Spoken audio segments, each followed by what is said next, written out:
You're listening to Gift Biz Unwrapped, episode 160. If you're getting a buying signal from somebody, you have to invite them to do business. Attention gifters, bakers, crafters, and makers. Pursuing your dream can be fun. Whether you have an established business or are looking to start one now, you are in the right place. This is Gift Biz Unwrapped, helping you turn your skill into a flourishing business. Join us for an episode packed full of invaluable guidance, resources, and the support you need to grow your gift biz. Here is your host, Gift Biz gal, Sue Monheit. Today, I have the pleasure of introducing you to Nikki Rausch. Nikki is the founder and CEO of Sales Maven, which is an organization dedicated to authentic selling. Her success comes through the unique ability to transform the misunderstood process of selling. With over 25 years of experience selling to prestigious organizations such as the Bill and Melinda Gates Foundation, Hewlett-Packard, and NASA, Nikki shattered sales records in many industries, receiving multiple top producer awards along the way. Today, entrepreneurs and small business owners hire Nikki to show them how to sell successfully and authentically without being pushy and salesy. Oh my gosh, you guys, I know each and every one of us feels this concern about being too pushy when we sell. So I know Nikki is going to help us with that right now. Nikki, thank you so much for joining us today. Thank you so much for having me. It's an honor to be here with you. So I'm going to start out the way we always do with each and every show, and that is by having you describe yourself in a different way, a creative way, because we're all creators here. And that is through you sharing with us what your ideal motivational candle would look like. So if you were to choose a color and then a quote or a mantra or something that you would put on the candle that would resonate with you, what would your candle look like? Okay, so I did think about this, and I'm going to say that my candle would be a dark purple. I love purple, first of all, because to me, it's that deep passion color. So I feel like sales is something that can be deep. It doesn't have to be surface level. It can really be about relationships. So I'm going to pick purple. And then my quote, which is my all-time favorite quote, the author is unknown of it, so I'm just going to say that off the bat. But the quote is, "Blessed are the flexible, for they shall not be bent out of shape." And that's my all-time favorite quote. Oh my gosh. And do we need to be flexible when we run our own businesses? Absolutely. It's this whole idea, I think with sales too, with anything, when you add flexibility to your behavior, you have more influence. So I think that's the kind of the basis behind what I teach too.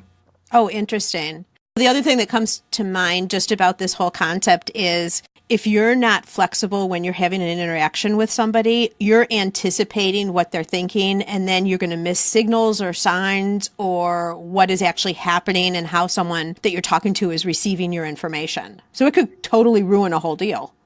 Absolutely. I agree 100%. When you can just be flexible, then it allows for these authentic conversations to happen. I was saying sales, like somebody could have just hit the play button and you just spew out the same thing over and over. It's so canned and it's so inauthentic. So by being flexible, it allows for you to have real conversations. Love it. Yes, real conversations for sure. Let's take this back just to ground everybody and share with us a little bit about how you entered into sales. I had my first professional sales job out of college. It was a college project that got me into the technology space. Although I will say, I don't really count this as a professional sales job, but there was a sales component. When I first moved to Washington State, I was 20 years old, and I got a job in the mall for the holiday season. It was one of those middle kiosk kind of deals that they put out at the holidays. That was actually the first time I ever had a commissioned sales job. They paid minimum wage, and when you were working a shift, once you hit a certain dollar amount, you started getting commissions on your sales. And I think that was the first time I realized, like, hey, this is sweet. Being able to double and sometimes even triple what my hourly rate was based on having commission. And I got this job with this company where they actually sold really well-made leather goods. So it was all handmade leather goods. This might relate to your audience a little bit. So it was selling really quality stuff, and that felt really good. That was the first time I got that commission job. But then out of college, I got my first corporate job, which was a sales position. And what attracted you to going into sales?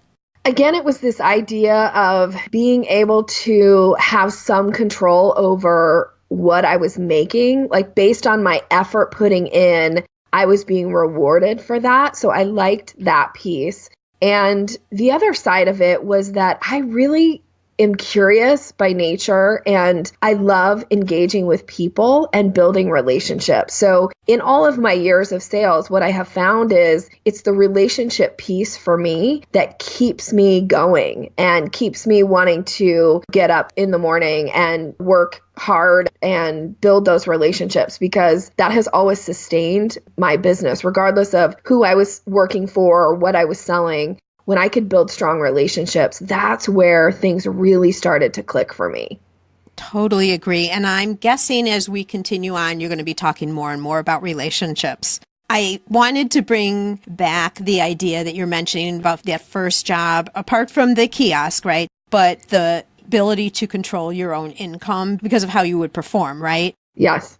I started in sales too, and I feel like I missed a lot of the gender inequality because sales numbers don't lie. You know, if you're producing and you're performing, you're going to get the same salary as anybody else. It's all based on what you bring into whatever the company is that you're doing. So I always saw that as really valuable, that I controlled my own destiny. And I kind of feel it's the exact same thing today, and why sales is so important for all of our listeners who have businesses is they are steering the ship of their business, and you have to bring in business. You have to have people that are buying what you offer, which, let's just face it, is sales, whether we like that or not.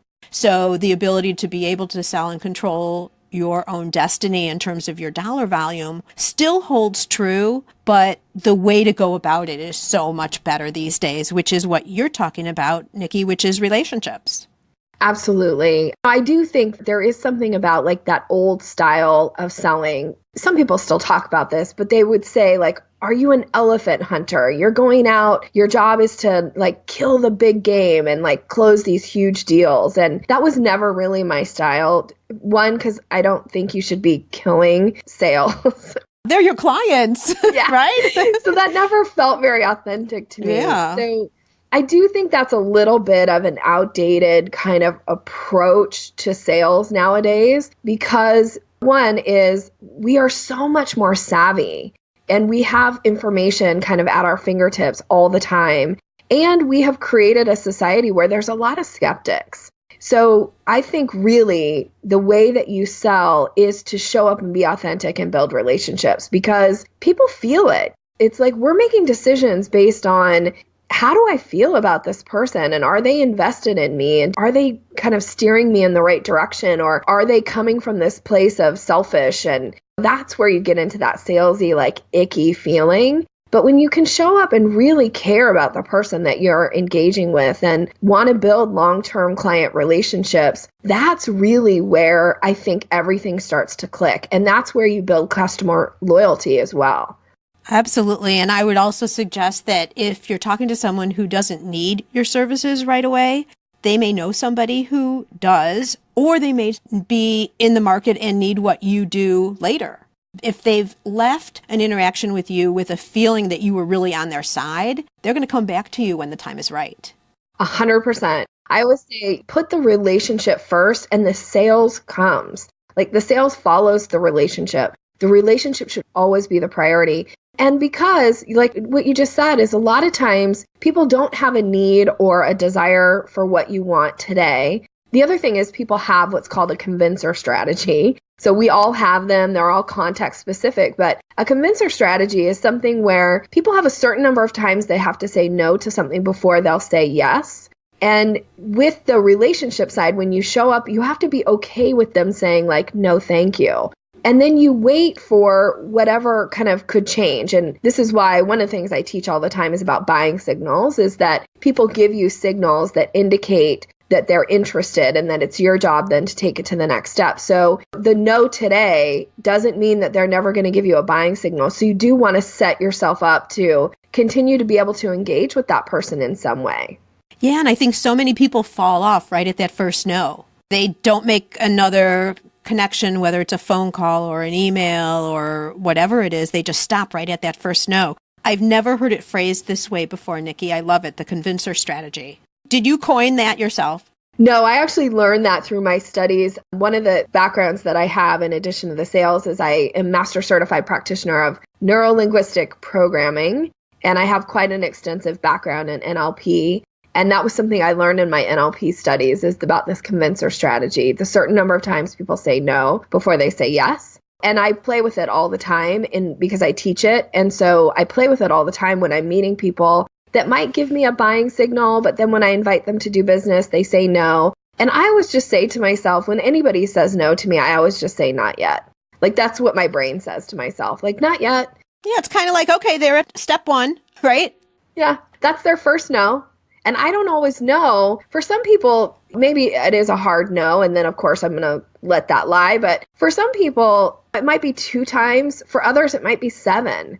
I tell a story sometimes about one time I was sitting down to meet with a woman. We were at a coffee shop. And during the course of an hour and a half conversation, she gave me 6 or 7 buying signals throughout that conversation. And I invited her to do business 6 or 7 times. Like every single time she gave me a buying signal. And she never actually gave me a hard no, and she definitely never gave me a yes.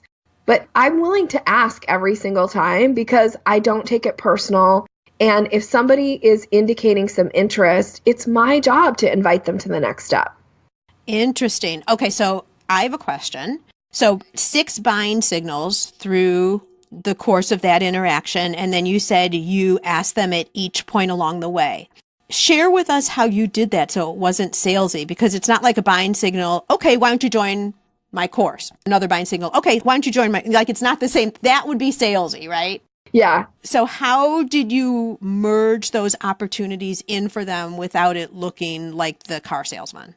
Again, I'm not the most aggressive. Like that's just not my personality. You're right in line with probably 99% of the listeners here. So this is perfect. So I think the first buying signal she gave me was something where she had said, oh, I could really use some help with this. And I think I said, you know, that's actually one of the things that I teach in this course that I'm about to launch. So you let me know if that's something you're interested in.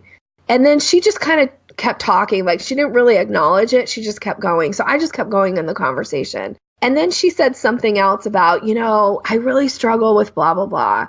And I said, you know, I have some ideas for you about that. That's actually something I work with clients on. So you let me know if that's something I can support you on or be a resource to you. And then I think we might have talked about it a little bit, but she didn't really kind of give me the like, oh, yes, I want some help with it. And then we just kind of kept going through the conversation. And I can't actually, it was a while ago, but I can't remember like the next thing that she said. But a lot of times in those moments, it comes down to me just saying to her, yeah, oh my gosh, you would be such a great fit for this group, for this program. There are a couple of things as I'm hearing you go through this. First off, I don't think any of us ask enough. We think we're implying that we're asking, but we need to take more control over the ask, I think. Just, I'm going to say as women and being so sensitive to being too salesy. But the thing that I liked about what you were just saying and how you said you were responding to her is, especially with the beginning asks, you were leaving the ball in her court. You were saying, let me know if you're interested. And then you were also complimenting her when you were saying you'd be such a good fit. So in a way, those are asks. You're leaving the door open for her to say, tell me more or whatever, but you're not, like, it's not just direct out, do you want to be in my group? Or do you want to take my course? Yeah, exactly. The couple things. One, as I will say at the very end of our conversation, she still had really never given me a hard no or a yes. And I had to go. So I just stood up, we hugged, and I said, you know, I have a sense that there are some things that we could do together. And I'll tell you what I'm going to do. When I get back to my office later today, I'm just going to send you an invoice for the private coaching. And if you pay it, then I know you're ready to work. I would love to earn your business. And if you don't, it's no big deal. Like, I'm just so happy to have had this time with you, and I'm going to look forward to seeing you at the next event. And I sent her the invoice later that afternoon, and 2 days later, she paid it. Oh, yay. I was going to ask you what happened with all that. Yes.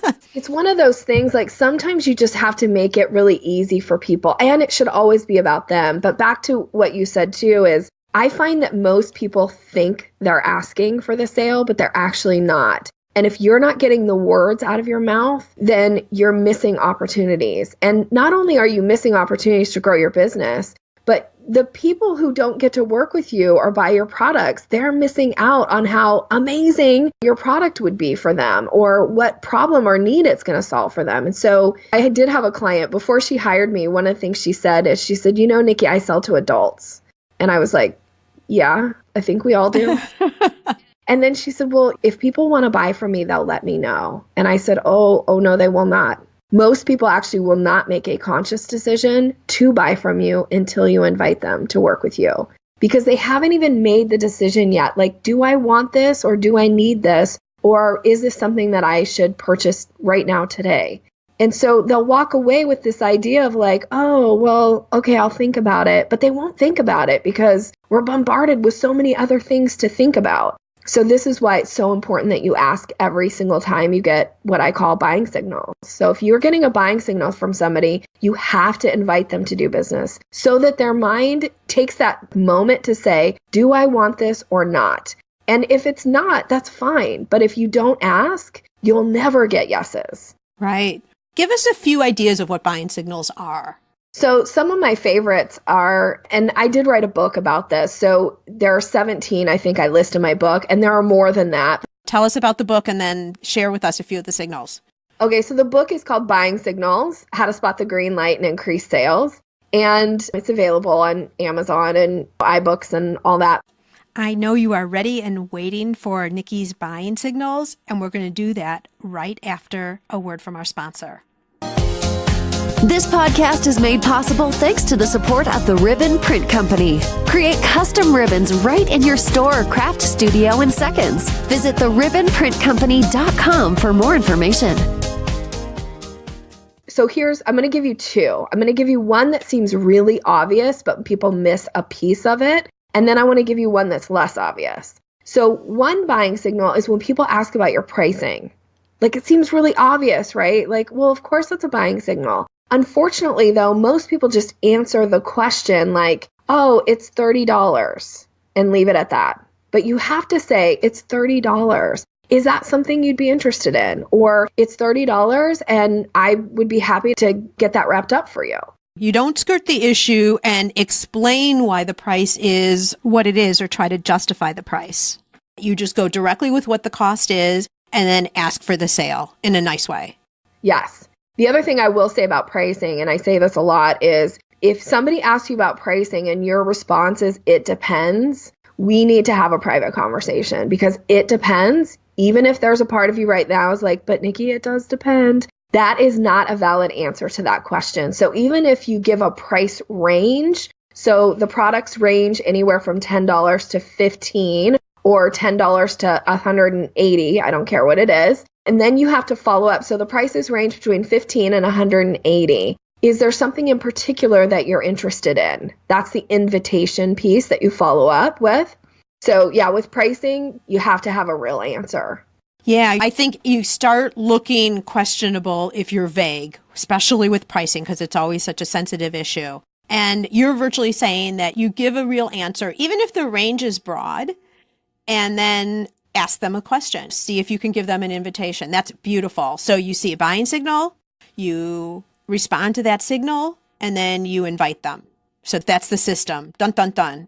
That is 100% the system. And I will tell you that people who read the books, go through my trainings, listen when I'm a speaker, so when they go out and speak, I have people who come up to me in the room when I come off a stage and say, I just closed a new deal because I just invited somebody because I just learned about buying signals from you. So you can close deals so much quicker when you start learning how to issue the invitation.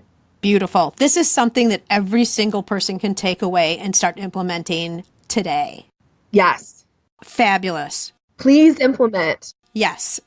People absolutely want what you sell, and they love to be invited. I always say, like, my all-time favorite song, Cheap Trick, I Want You to Want Me. People love to be wanted, and it's so nice to get an invitation. It's personal. Yeah. Yeah. So we have also listeners here who are not just doing the one-on-one selling to an individual customer. A lot of people are making things they want to get into Whole Foods, or they want to get a corporate contract because then it will lead to consistency and larger orders, etc. What types of ideas do you have in terms of how you would approach, and I'm just going to say sell, into corporate environments?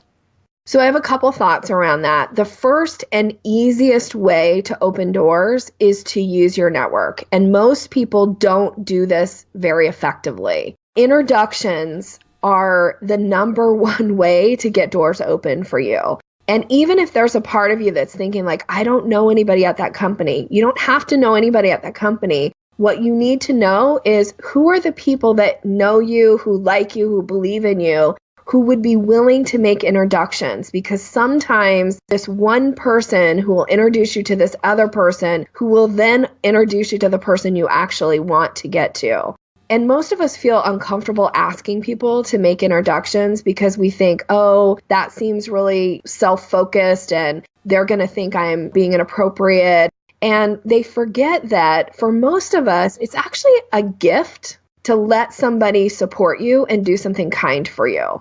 We forget to allow ourselves to receive. So please don't be afraid to ask somebody, who do you know at such and such company? Or who would you recommend that I get in touch with if I'm trying to get the door open at X, Y, and Z company?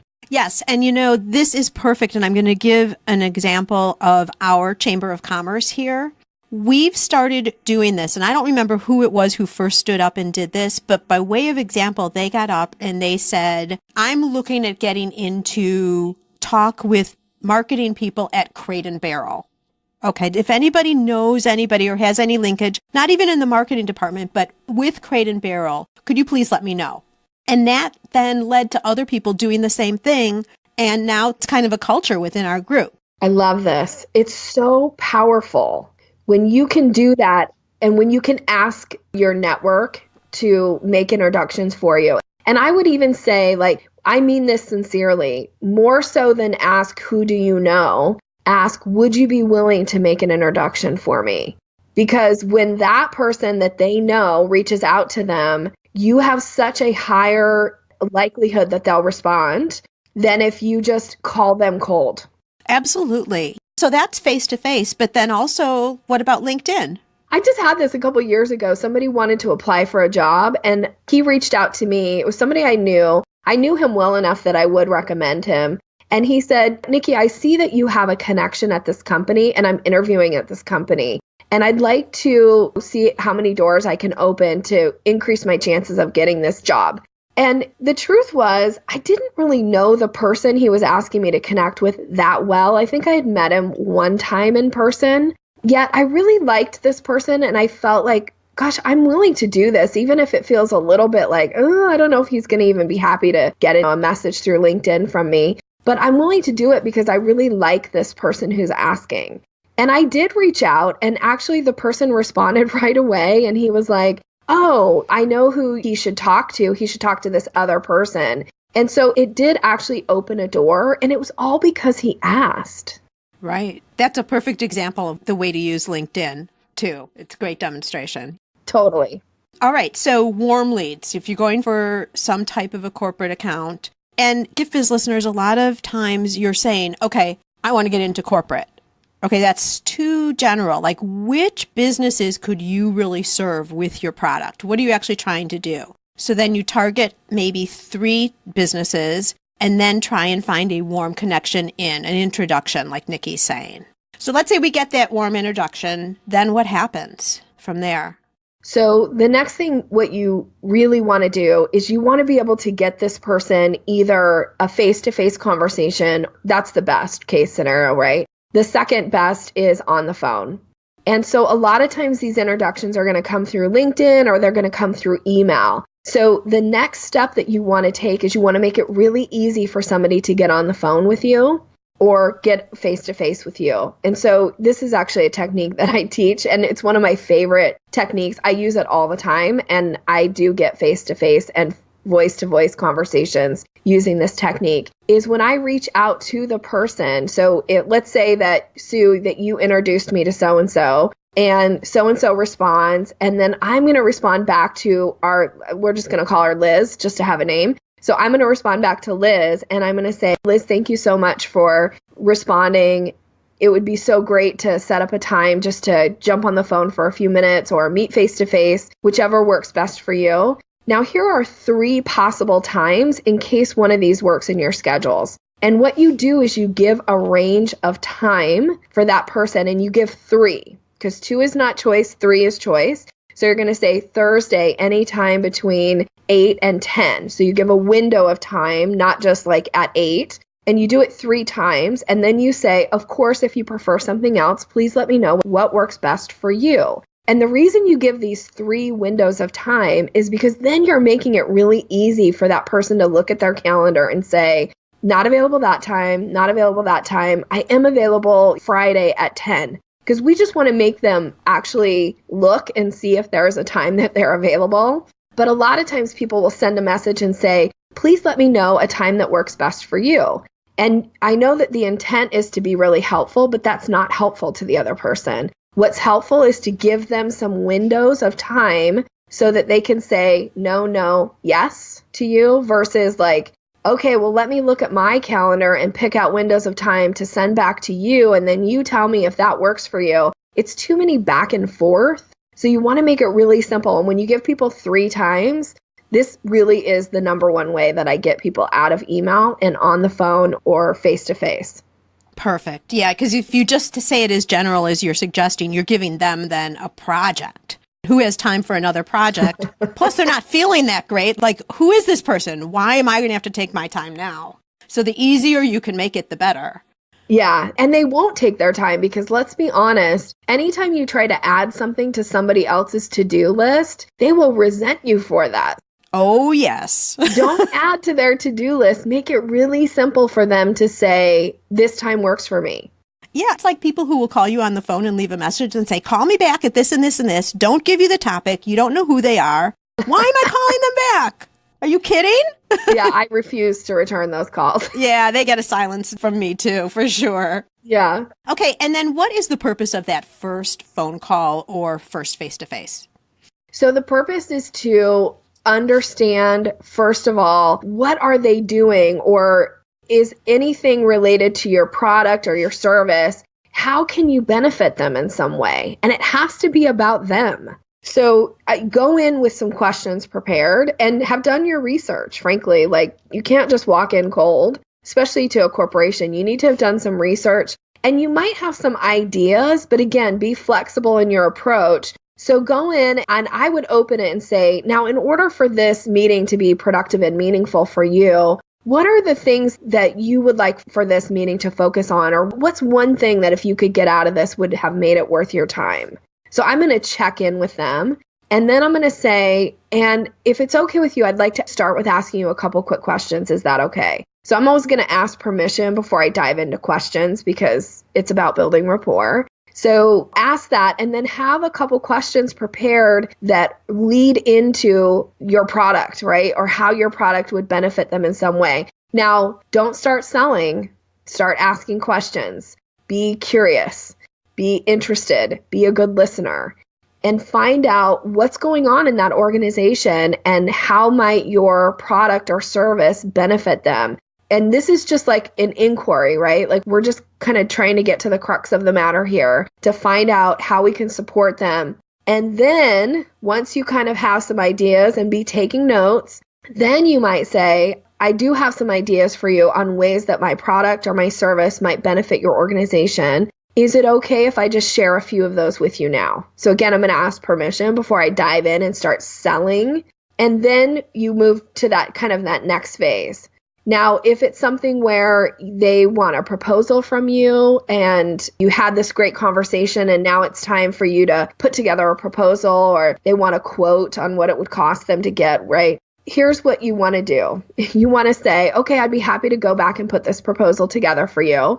And it'll probably take me a day or two, however long it takes you. Maybe you can have it done in an hour. And I'll send it to you later today, or I'll send it to you in 2 days. And then let's get our next time scheduled just to chat so we can circle back. I can answer any questions that you have on the proposal, and then we can talk about next steps. So don't leave the meeting without asking for that next appointment. Because otherwise, if you're like, hey, I'll send this proposal to you and then I'll follow up with you next week, when you call them next week, they're not going to answer their phone. You are so right. Yeah. So get on their calendars. Absolutely. A couple of points here that I think are so important. And Nikki, you did a fabulous job of running through what the process is and how it's fact-finding, it's learning. One of the things that I unfortunately have been a recipient of, I've had people come in trying to sell me. They think they know everything about my business and they've just met me for the first time. When you're saying lay out how the meeting will go and then start asking questions, you have research, you know a little bit about the company, but don't assume you know everything about what their needs are and what their goals are, because you come across looking so unprofessional. You have no idea. You've never talked with them. You've never laid groundwork yet. So those questions and their answers, even if they conflict with what you thought, is what you need to be listening to and going off of. Yes.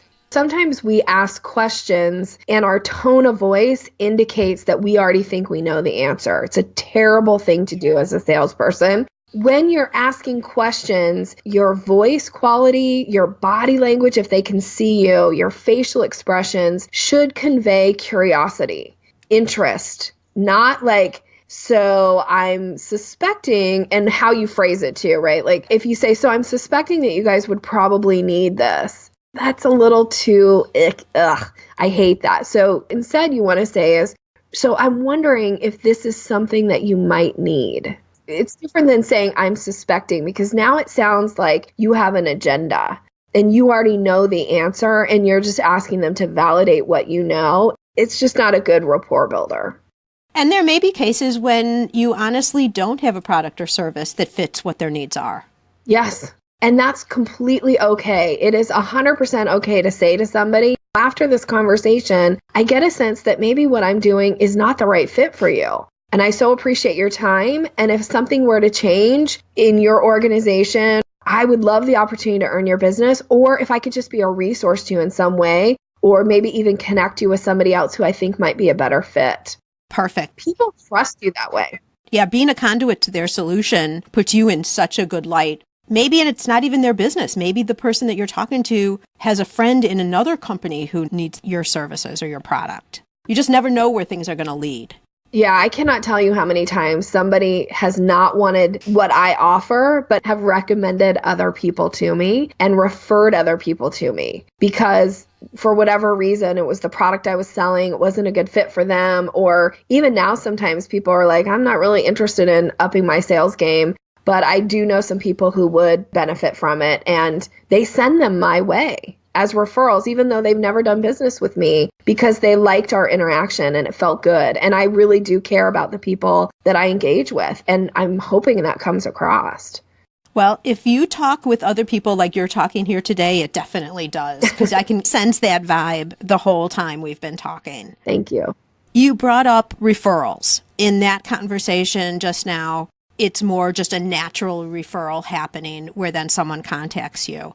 Would you suggest, or can you talk a little bit about referrals as being part of a normal process for a business? Yes, you should have a process in place for it. And a lot of times people say to me, I'm not quite sure when to ask. So I want to give your audience a really easy opening of when to ask. The absolute best time to ask somebody for a referral is when they're giving you some type of positive feedback or a compliment in some way. So if somebody has, I just used your product and oh my gosh, I love it. I love the way that my, if you're selling soap or lotion, I love the way my skin feels as a result, then take that compliment in and say thank you.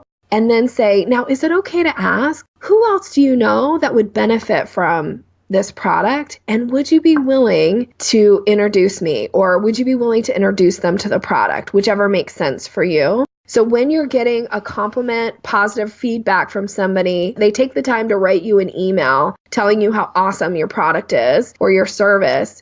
Please follow back up and ask for a referral. Yeah, that's a great way. They've also already worded it.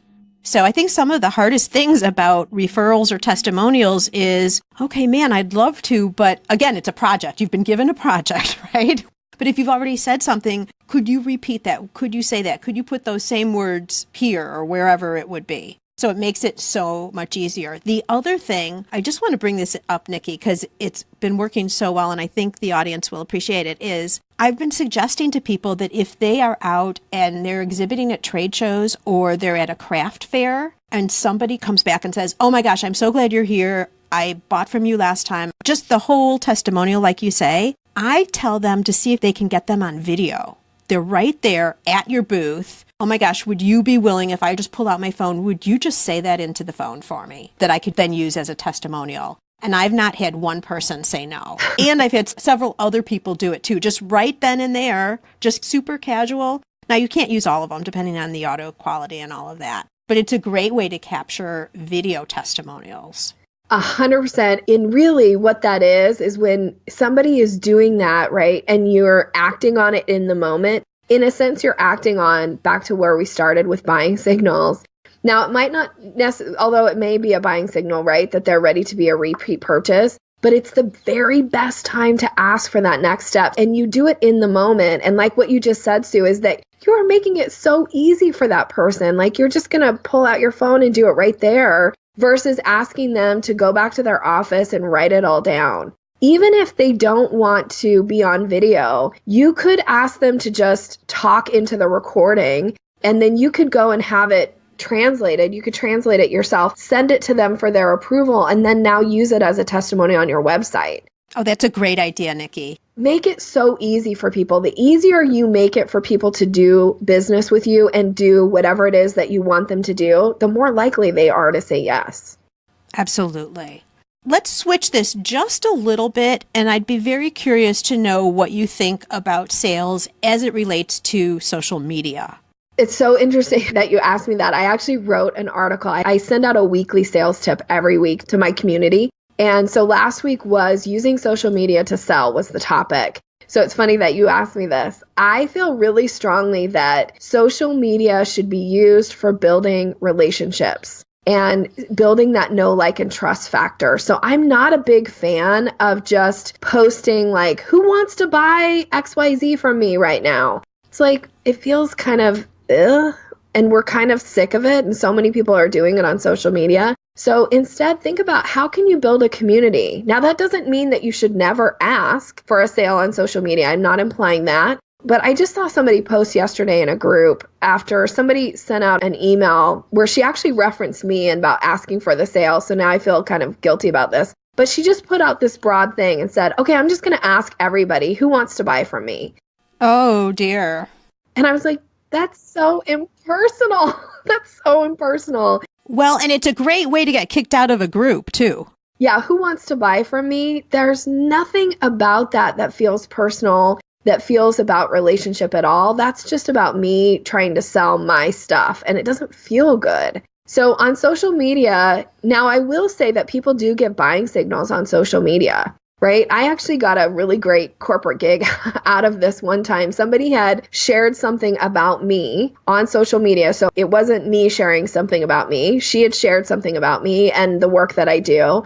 And somebody put in the comments, wow, maybe we should talk to her, like her company. Maybe we should talk to her. So I commented back to the person who said, wow, maybe we should talk to her. And I said, hi, I'm just going to say her name was Sandy. That wasn't her name, but hi, Sandy. I would love a chance to talk with you. Is this something I could private message you about? Which then she said yes. So now I private message her and I check to see if she's willing to set up a time for us to get to know each other better. And would she be willing to jump on the phone for 5 or 10 minutes? And then I give her the 3 times that I mentioned earlier, and we get on the phone. And then she lets me know through the conversation that really she's not the decision maker, that this was a husband and wife team. So it was her husband that makes the decisions about bringing people in. So then I said, would you be willing to make an introduction to your husband? Which she then did. And there was a few steps, But ultimately, that's how I got to go in and do a full training for their sales team. A perfect example of the right way to, you're introduced on social media, you do see a buying signal, and then how to very smoothly transition it over into the next action, a sales activity. Yeah, notice I didn't just go back and say, here's my rates. Right. Right? Like I go back and say, are you willing to have a conversation and may I private message you? And she says yes. So now I've got permission to go to the next step. So if you're launching a new product or you're putting something out there and somebody says, and this actually happened yesterday, she's actually one of my private clients. Her company just launched a new product. And so she posted about this new product. So I put in there, like, I should try these. Like, that was my comment. So then she knows, because I talk about buying signals with her all the time. She goes, Nikki, is that a buying signal? And I said, yes, it is. And so then she says, can I private message you? And I say, yes. And then I purchased from her, like all through social media yesterday.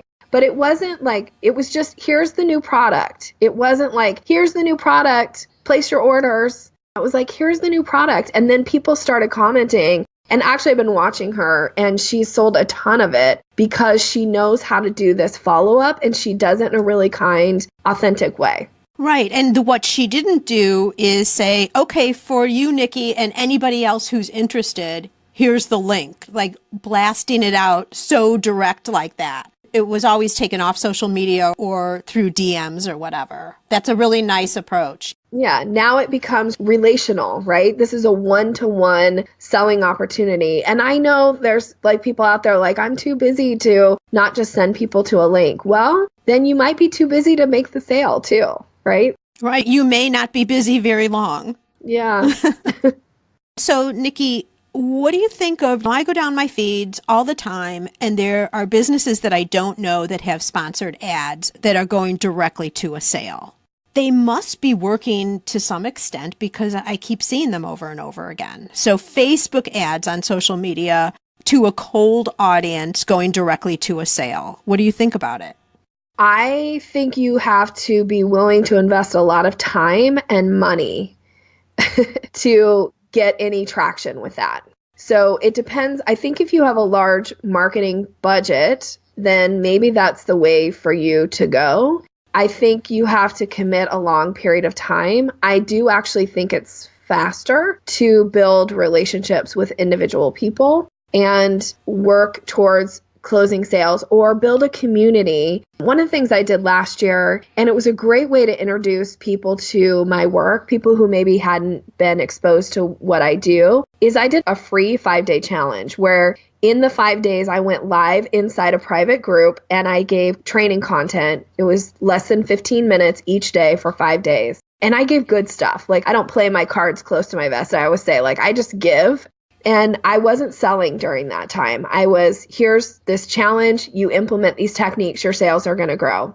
And I grew my list huge. So the goal was to add 100 new people to my list, which I did. And I had 175 people participate in the challenge. Now, I didn't get a ton of sales after it. What did happen, though, that within 3 months, I got 2 big deals out of it that made up for what a little sale would have been from like a few people. And it was all because I gave myself, I gave it free. There wasn't a huge sales component. I did it for a couple reasons for my business. One was to grow my list. And 2 was to just let people kind of get a taste of what I do. And then now I've been able to repurpose this content that I recorded. So give people an opportunity to get to know you before you try to start selling to them. So you and I met a couple weeks ago at Social Media Marketing World. And Leslie Simon was one of the speakers, and I think his business is called Become a Blogger. And he opened his presentation where he started talking about what a good guy he was. And then he came off the stage and he proposed to a woman in the audience. Will you marry me? Like a real proposal? He had a ring and everything. It was really funny, actually. Oh, so it was set up. It wasn't real. Yeah, it was set up. Okay. So she says no.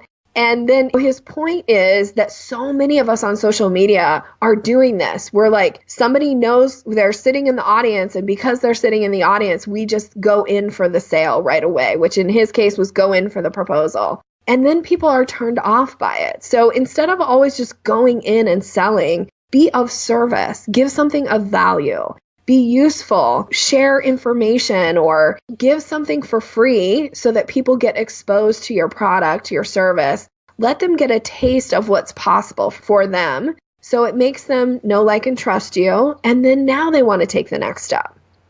Perfect. Yeah, it's all about the little steps. Getting comfortable, knowing who you are, presenting something of value first, and then listening for buying signals and walking them down a path. And really, I say this in the nicest of terms, but staying in control of the process. Don't release control over to them because they might not make that next call. They might not take you up on something unless you send an invoice. Love that strategy, by the way. So that kind of sums up everything that you're talking about, right, Nikki? 100%. Yes, totally. This idea of you are the expert and you lead the sale process. It's your job to earn people's business, and it's your job to move them from step to step to step. Perfect. Now, you have given us so much during our chat here. Myself and my listeners, we would like to give you something. I'd like to present you with a virtual gift. It's a magical box containing unlimited possibilities for your future. So this is your dream or your goal of almost unreachable heights that you would wish to obtain. Please accept this gift and open it in our presence. What's inside your box? Well, thank you, first of all. That's beautiful. That gives me the chills. I love this. You know what's inside my box? This feels like the ultimate dream. And I honestly haven't shared this with very many people, so we'll just keep this a secret between us and your listeners. If I could have any big dream, it would be to have made such an impact in my community and in my world that somebody wants to name a school after me. Oh, wow. I was not expecting that. I love that. Tell us more. Make it bigger. Where is the school? So I would like for the school to be in Washington State because that's where I live, and in the Seattle area. And I want it to be something that is like really for kids. And I don't do anything for kids, but like my business isn't for kids, but something that is going to empower and educate and build confidence. And I would like for that school to be named after me because I've contributed something so big to the world that it's an easy, like, of course we want her name on our school. Obviously. Just really quickly so we can all envision this for you. What is it looking like? What's it made of? So it's a beautiful light brick. And it's got a beautiful entrance, big entrance with some kind of ornate doors, and it looks beautiful and it looks inviting and people want to be inside it. All right, then. It's coming your way. Okay. I can already tell. So you have shared so much great information, and GiftBiz listeners, I've been watching her blog. I'm not on your weekly tips though, so I've got to figure out how to do that. Maybe you can share that with us as well. Okay. How we can get on your list. But how would you like to direct our listeners to be able to contact you and find out more about Sales Maven? Well, I would be honored to hear from you and your listeners if I can support and be a resource. So you can find me at yoursalesmaven.com. So YOURSALES and then MAVEN.com. And you're welcome to reach out to me at Nikki at yoursalesmaven.com. That's my email address. And I'm happy to hear questions and feedback and comments about anything from the show today or questions about sales. And I do have something a little special. If I can give a gift back to you and to your listeners, I have something for them. Oh, we're all about gifts. Do tell. Okay. So I would like to gift your audience a free training from me. Wow.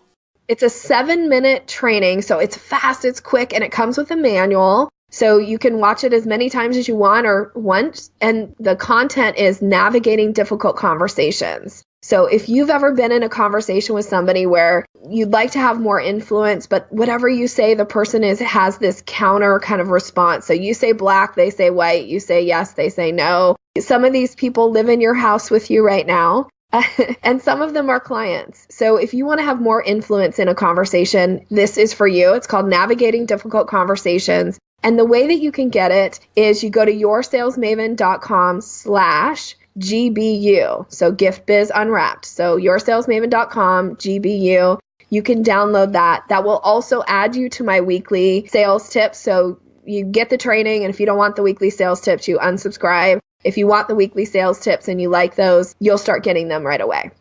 Perfect. Thank you so much. On behalf of all our listeners, I'm thanking you formally right here. That is huge. And I don't have it, and I have definitely been in conversations like that. So I can't wait to see what you're going to teach me. Thank you. And Gift Biz listeners, you know there's a show notes page. So if you're out and about and you weren't able to capture any of these links, no worries. Just go over to giftbizunwrapped.com/salesmaven if you're listening to this a little bit later after it goes live. If you're listening right away, it's going to be the first podcast that pops up. Oh my gosh, Nikki, so much great information. I appreciate all of it. And thank you so much for your free gift. I know that all of us now can really think about sales a little bit differently and not get so freaked out about it and actually have a plan. I love your 3 steps where you're talking about something, you see an opportunity, then exactly what to do about it moving forward. That is golden. Really appreciate your being here today, Nikki. Thank you so much and have a great day. You too. Thank you. All right, Gift Biz listeners, I want to remind you to take advantage of Nikki's free gift. That sounds awesome. Dealing with difficult conversations. Again, you can grab that over at yoursalesmaven.com/GBU. If you have any comments about the podcast, you can get to me directly. Just go through my email, sue@giftbizunwrapped.com. And a little teaser about the podcast for next week. I'm going to be interviewing someone who had one of those light bulb moments and created a woman's accessory product that we all need.